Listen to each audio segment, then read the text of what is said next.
think the war on poverty is something that most people have forgotten about now. It was almost 50 years ago.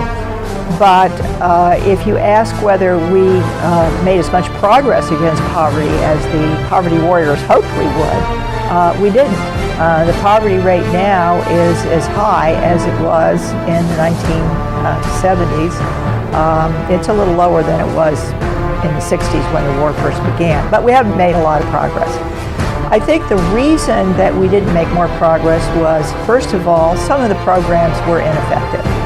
Not all of them, but some of them. Secondly, the war on poverty was fighting an uphill battle against demographic trends such as the growth of single-parent families that led to a lot more children having to grow up poor.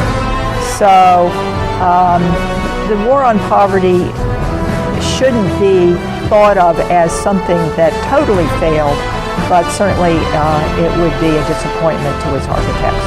When I look back on the war on poverty, and I think about those, I've read oral histories of the war on poverty, and I've talked to people who were directly involved.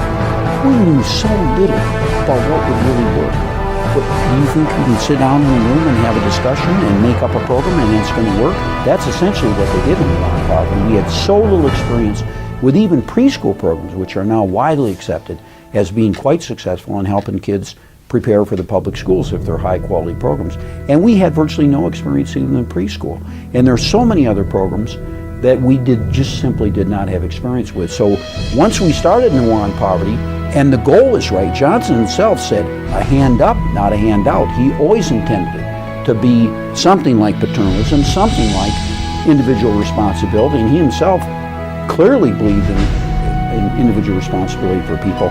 We did go off the track somewhat, but I think we've gotten back on the track. Now, it's popular to say poverty won, but there are two very good examples where poverty did not win. One of them is easy to assume would work, and that is we gave money. We did that through Social Security. The American public believe people work all their life, they pay into a system, we're going to make sure they're not poor. So starting in the 70s, we've raised Social Security payments, and as a result, we have extremely low poverty rates among the elderly. We've cut them from, say, in the 30s and mid-30s all the way down to under 10% if you count all the benefits. That's a tremendous achievement.